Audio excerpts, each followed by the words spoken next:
3:11 a.m. At-Tanf garrison, southern Syria, the Badia Desert, the point where Syria, Iraq, and Jordan converge in a flat, featureless expanse of volcanic rock and sand that stretches to every horizon under a sky full of stars. The air dry and cold at 32 degrees Fahrenheit. The silence absolute except for the low hum of the garrison's generator systems and the distant sweep of the surveillance radar antenna rotating on its tower above the operations center. The garrison occupied a 55-kilometer deconfliction zone that the United States had maintained since 2017, a strategic position that blocked the land corridor Iran had spent a decade trying to consolidate from Tehran through Iraq and Syria to Lebanon and the Mediterranean coast, the physical route of the IRGC's weapons supply chain to Hezbollah and every proxy force in the Levant. 217 American service members were on duty or in their quarters at 3:11 a.m.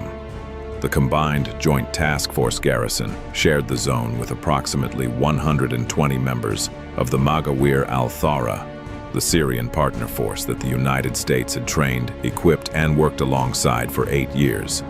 The garrison's defensive systems were at their standard elevated readiness condition, which had been maintained continuously for 14 months, following a pattern of escalating IRGC-backed attacks on American positions across Iraq and Syria that had been building in frequency and sophistication since the previous autumn. The attack came from two directions at once. From the east, from Iraqi territory, from the vast flat desert of Anbar province across the border. 81 Shahed, 136 one-way attack drones launched from 6 pre-positioned ground launch systems that the IRGC's Iraqi proxy network, Kataib Hezbollah and the Nujaba movement, had moved into position over the preceding 48 hours under cover of commercial truck movements on the Baghdad to Syrian border highway. The drones flew in 3 waves at 10-second separation intervals, their small electric motors nearly silent at distance, their approach altitude 50 meters above the desert floor to stay below the garrison's radar coverage floor as long as possible.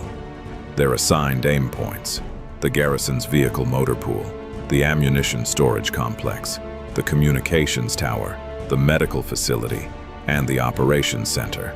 From the northwest, from positions in the Deir ez-Zor province of eastern Syria, that the IRGC's Syrian proxy network, Liwa Fatemiyun, had been preparing for 11 days.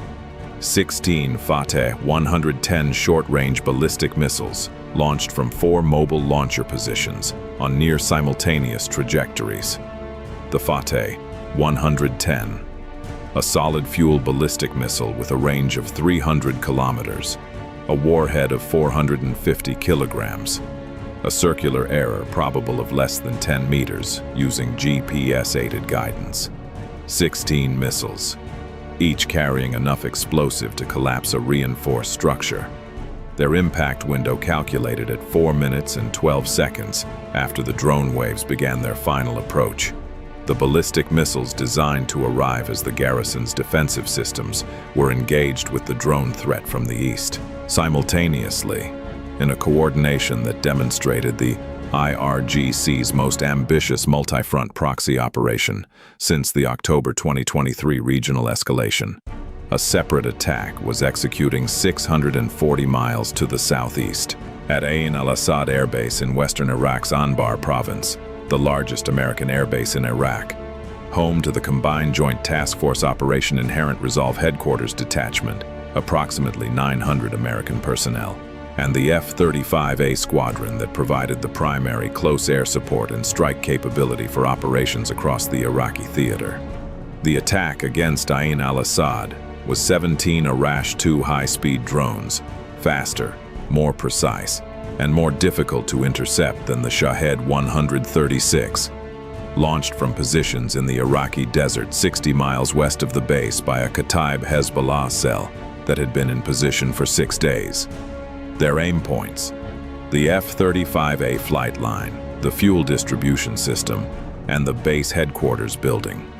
Time to arrive at Ain al-Assad 12 minutes after the At-Tanf attack commenced, when CENTCOM's attention and defensive resources would be fully committed to the Syrian theater.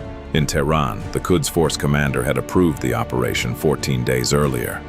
The strategic logic was the product of 18 months of planning and represented the IRGC's most sophisticated coordinated proxy strike in the organization's history. The dual-front simultaneous operation, At-Tanf and Ain al-Assad, Syria and Iraq, drones and ballistic missiles, from multiple proxy networks acting in concert, was designed to produce the one outcome that all previous attacks on American positions had failed to achieve. American casualties in numbers large enough to force a political decision about the viability of the U.S. military presence in Syria and Iraq. Previous attacks had been harassment, symbolic gestures that produced property damage and generated political pressure without forcing the fundamental question. This one was designed to be different. 81 drones plus 16 ballistic missiles against At-Tanf, 17 high-speed drones against Ain al-Assad. The math the Quds Force commander had assessed could not be fully defended against. The assessment contained 5 catastrophic mistakes. The first mistake, the IRGC's assumption that the dual-front coordination would divide American defensive attention, was accurate for a pre-2024 defensive architecture. It was not accurate for the Joint Air Defense Integration Network that had been extended to cover American positions across Syria and Iraq 14 months earlier, the same networked architecture that had been deployed in the Gulf theater. JADIN linked the garrison at At-Tanf, the Patriot batteries at Ain al-Assad, the Aegis destroyers in the eastern Mediterranean, and the Theater Air Operations Center at Al-Udeid Air Base in Qatar into a single shared air picture with automated engagement deconfliction. The two attacks were not separate defensive problems. They were a single integrated air picture processed by a single automated system that distributed engagement assignments across all defensive assets in both theaters simultaneously. When the first drone signatures appeared on the surveillance radar at At-Tanf at 3:11 a.m., the engagement assignments for both the At-Tanf drones and the Ain al-Assad Arash-2S, detected simultaneously by the E-3G AWACS orbiting over the Iraqi-Syrian border area, were being distributed through the JADIN network before the first garrison personnel had reached their battle stations. The second mistake, the Fateh 110 ballistic missiles had been designated as the primary threat, the weapons capable of producing the structural damage and personnel casualties that the drone swarm was designed to enable by distracting the defensive systems. The JADIN system had categorized them identically. The Patriot PAX-3 MSE battery at Ain al-Assad, whose engagement zone extended into Syrian territory at sufficient range to cover the Fateh 110 trajectory profiles, had been assigned all 16 ballistic missile tracks as primary engagement targets the moment their boost phases appeared on the JADIN network's shared picture. The Ain al-Assad battery was not defending Ain al-Assad at that moment. The JADIN system had assigned it to defend At-Tanf against the ballistic missile threat, while At-Tanf's own close-in systems and the Marine Corps HIMARS battery in the garrison's defensive perimeter handled the drone threat. The dual-front attack had been designed to divide the defense. The JADIN architecture had instead concentrated it. The third mistake, the 81 Shahed 136 drones were flying at 50 meters altitude to stay below radar coverage, and had done so successfully for 230 kilometers of their approach. What they had not accounted for was the AN/TPQ-50 Firefinder radar at the garrison, software upgraded 18 months earlier to detect low-altitude drones at ranges up to 40 kilometers, using a ground clutter rejection algorithm optimized for the Shahed 136 motor signature. The formation was acquired at 41 kilometers, giving the garrison's HIMARS battery, Avenger systems, and directed energy counter-drone effectors 11 additional minutes of engagement preparation beyond what the IRGC's planners had allocated. The fourth mistake, the Arash-2 drones attacking Ain al-Assad were the operation's most sophisticated element, faster than the Shahed 136 smaller radar cross-section, designed specifically to challenge Patriot engagement geometry with their high-speed terminal profile. The IRGC's assessment was that 17 Arash-2s approaching Ain al-Assad's flight line would produce an engagement that stressed the Patriot battery beyond its designed capacity for simultaneous fast-mover intercepts. That assessment did not account for the 4 F-35As that had been airborne since 2:30 a.m., 41 minutes before the attack, on a pre-planned combat air patrol tasking that had been elevated from its normal schedule based on a CENTCOM intelligence warning issued at 7 p.m. the previous evening. The warning had been based on NSA collection against Kataib Hezbollah communications in western Anbar province that had flagged unusual logistics activity consistent with drone launch preparation. The 4 F-35As were between the Arash-2 launch positions and Ain al-Assad when the drones lifted off. Their APG-81 radar, operating in a low observable search mode, acquired the Arash-2 formation at 61 miles, well beyond the drone's own detection capability for an airborne threat. The F-35's AIM-120D engagement envelopes covered the entire Arash-2 formation. The fifth mistake, the one that ensured comprehensive elimination of the IRGC's proxy infrastructure, was the Quds Force's belief that using proxy networks would constrain the American response to proportional retaliation against the launch positions only. The proxy layer was supposed to provide deniability. What the Quds Force had not accounted for was that NSA collection had documented the direct command relationship between the Quds Force Operations Cell at Tehran's Mehrabad base and both attacks. The encrypted Go code transmitted from the Mehrabad cell to the proxy network leadership at 2:47 a.m., 24 minutes before the first drone lifted off. The pre-authorized response package treated IRGC direct operational control of a proxy attack on American bases as an IRGC attack. The response would not be limited to the proxy forces. What happened in the next 63 minutes simultaneously defended both American bases and eliminated the operational backbone of the IRGC's Levant proxy network. At 3:11 a.m., the JADIN network's automated engagement management system processed the full threat picture. 81 Shah 136 tracks from the east, 16 Fateh 110 ballistic tracks from the northwest, and 17 Arash-2 tracks in the Iraqi theater, and distributed engagement assignments in 1.1 seconds. The At-Tanf garrison's HIMARS battery, its 4 Avenger air defense systems, and its 2 Coyote counter-UAS effectors received drone engagement assignments sequenced by time to impact priority. The Ain al-Assad PAC-3 battery received the 16 Fateh 110 ballistic assignments. The 4 airborne F-35s received AIM-120D firing solutions for the Arash-2 formation in Iraq. The F-35 engagement against the Arash-2 EAS executed first.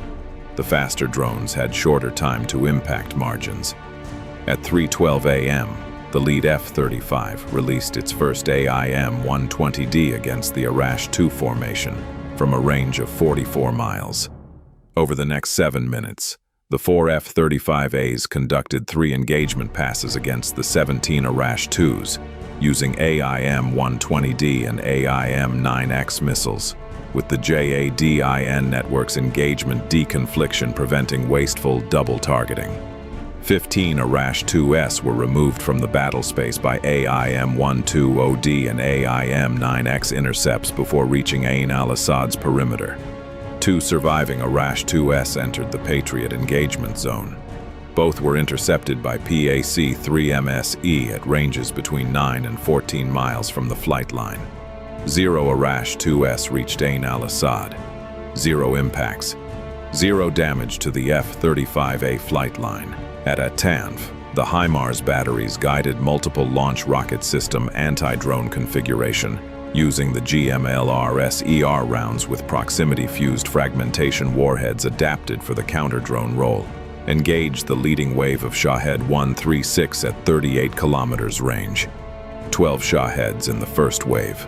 7 removed from the battle space by GMLRS-ER in the first salvo. The 4 Avenger systems engaged the remaining 5 in the first wave at ranges between 4 and 8 kilometers as they closed on the garrison perimeter. All 5 intercepted. The second and third drone waves were engaged by a combination of Coyote Block 3 counter-UAS effectors, networked loitering munitions launched from the garrison's perimeter that engaged the Shahed formation from within, targeting individual drones in high-density intercept geometry, and the garrison's two AN/SEQ-2 high-energy laser mobile demonstrators, which had been installed at At-Tanf 8 months earlier, and whose 30-kilowatt laser systems were capable of engaging Shahed 136 airframes at ranges of up to 2 kilometers, with a dwell time of less than 3 seconds per engagement. The laser systems engaged 17 Shaheds in the second and third waves. Combined with continued GMLRSER and Avenger intercepts, 74 of the 81 Shahed 136 were removed from the battle space before crossing the garrison perimeter. 7 Shahed 136 SA reached the inner defensive zone. Their aim points, degraded by the JADIN network's engagement sequencing, which had prioritized the drones targeting the operations center and communications tower, were distributed across the garrison's outer perimeter and vehicle staging area. 5 impacted on the vehicle staging area's western section and the outer perimeter blast wall. 2 impacted on the vehicle motor pool. 14 vehicles were damaged or destroyed in the motor pool. The blast wall absorbed the perimeter impacts. The operations center, the communications tower, the medical facility, and the ammunition storage complex were undamaged. At 3:17 a.m., 6 minutes after the first drone appeared on the AN/TPQ-50, the Ain al-Assad PAC-3 MSE battery began engaging the 16 Fateh 110 ballistic missiles in their terminal phase. 2 interceptors per track, assigned through the JADIN automated sequencing. 14 of 16 Fateh 110s were intercepted by PAC-3 MSE at ranges between 30 and 50 kilometers from At-Tanf. 2 surviving Fateh 110s descended toward the garrison. Both were engaged by the garrison's own PAC-3 interceptors in the terminal layer. Both intercepted at ranges between 8 and 12 kilometers. 0 Fateh 110ES impacted At-Tanf garrison. At 3:24 a.m., 13 minutes after the attack commenced, the garrison duty officer transmitted all clear to CENTCOM. All inbound threats neutralized or impacted on non-critical perimeter infrastructure. Personnel status, 0 casualties. 2 service members had sustained minor cuts from debris associated with the vehicle motor pool impacts. Both treated at the garrison aid station and returned to duty. The pre-authorized response package executed at 3:29 a.m. from Al-Udeid Air Base in Qatar, 8 F-35s of the 388th Fighter Wing launched at 3:31 a.m. with JASSMER cruise missiles and GBU-31JDAMS. Their targets in Iraq. The 6 Kataib Hezbollah ground launch system positions in Anbar province that had deployed the 81 Shahed 136 drones, confirmed by post-attack radar tracking and by the NSA's real-time collection against the Proxy network's communications that had localized each launch position to within 40 meters. All 6 positions were struck at 3:58 a.m. The launch vehicles, their support equipment, and the logistics trucks that had delivered the weapons were comprehensively rendered inoperable. The Nujaba movement's primary weapons storage facility at Abu Kamal on the Syrian-Iraqi border, the hub through which IRGC weapons shipments entered Syria and were distributed to Liwa Fatemiyun, Kataib Hezbollah, and the other proxy forces operating in the eastern Syria theater, received 12 JASSMERs at 4:04 a.m. The facility's hardened storage bunkers, vehicle fleet, and the fuel and logistics infrastructure supporting the distribution network collapsed in a time-on-target strike that the facility's guards had no warning of before the first impact. From the USS Bataan Amphibious Ready Group, operating in the eastern Mediterranean, 8 F-35Bs launched at 3:35 a.m. on strike profiles against the Liwa Fatemiyun launch positions in Deir ez-Zor, from which the 4 Fateh 110 mobile launcher vehicles had fired. The 4 mobile launcher vehicles had been tracked post-launch by the E-3G and by an MQ-9 Reaper that had been on continuous orbit over eastern Syria since the previous evening. 2 of the 4 vehicles had attempted to displace after firing. Both were tracked to their new positions and struck by JASSMERS. All 4 Fateh 110 launcher vehicles were rendered inoperable. The Liwa Fatemiyun's command facility at JADIN, a compound that served as the operational headquarters for IRGC-directed Syrian proxy operations in the Deir ez-Zor region, confirmed by NSA collection as the node from which the Fateh 110 fire orders had been transmitted, received 8 JASSMERS at 4:11 a.m. The command building, the communications infrastructure, and the adjacent vehicle compound were all rendered inoperable. From the Quds Force operations cell at Mehrabad Air Base in Tehran, the specific facility whose communications had been monitored by NSA collection for 11 months, and from which the go code for both attacks had been transmitted at 2:47 a.m. 6 JASSMERS launched from 2 B-2 Spirit stealth bombers that had departed Whiteman Air Force Base 17 hours earlier arrived at 4:14 a.m. The operations building, the communications annex, and the vehicle compound of the Quds Force cell were rendered permanently inoperable. The specific cell that had planned, coordinated, and ordered the most sophisticated simultaneous proxy attack in IRGC history was removed from the operational equation. The Kataib Hezbollah leadership compound at Al-Qaim in western Iraq, where the organization's military council had convened to monitor the attack's execution, was struck by 4 GBU-31 JDAMs delivered by 2 F-35As at 4:02 a.m. The compound's main building and its communications facility sustained direct impacts. 3 senior Kataib Hezbollah military council members who had been present for the operation's execution were among the command personnel no longer able to coordinate future operations. By 4:14 a.m., 63 minutes after the first Shahed, 136 appeared on the AN/TPQ-50 radar at At-Tanf. The complete defensive and offensive response package was executed. The final accounting was documented by CENTCOM over the subsequent 48 hours. Incoming weapons against At-Tanf: 81 Shahed 136 drones, 74 removed from battle space, 7 impacted on non-critical perimeter and motor pool areas. 16 Fateh 110 ballistic missiles, all 16 intercepted, 0 impacting the garrison. American personnel having sustained any injury, 2 minor cuts from debris. Incoming weapons against Ain al-Assad: 17 Arash-2 drones, all 17 removed from battle space, 0 impacts. 0 damage to the F-35A flight line. American personnel having sustained any injury, 0. IRGC proxy infrastructure neutralized. 6 Kataib Hezbollah launch positions in Anbar, the Nujaba Abu Kamal weapons hub. 4 Fateh 110 launcher vehicles, the Liwa Fatemiyun JADIN command facility, the Quds Force Mehrabad operations cell, the Kataib Hezbollah Al-Qaim leadership compound. 11 facilities and assets across 3 countries in 63 minutes. American aircraft lost, 0. American service members having sustained serious injury, 0. In Tehran, the Quds Force commander received his damage assessment at 6 a.m. The most sophisticated coordinated proxy attack in IRGC history had produced 2 minor cuts and 14 destroyed vehicles, and the elimination of the specific operations cell that had ordered it.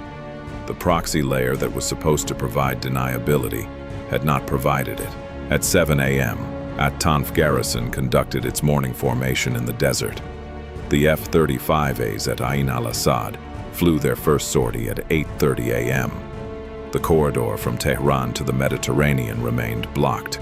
This is what happens when you coordinate 98 weapons against 2 American bases and calculate that a dual-front attack will divide a defense you have not assessed as a single, networked architecture spanning both theaters simultaneously. This is what happens when your go code is transmitted from a cell that has been monitored for 11 months. And the response reaches that cell in the same 63 minutes that intercept your drones. The garrison is standing.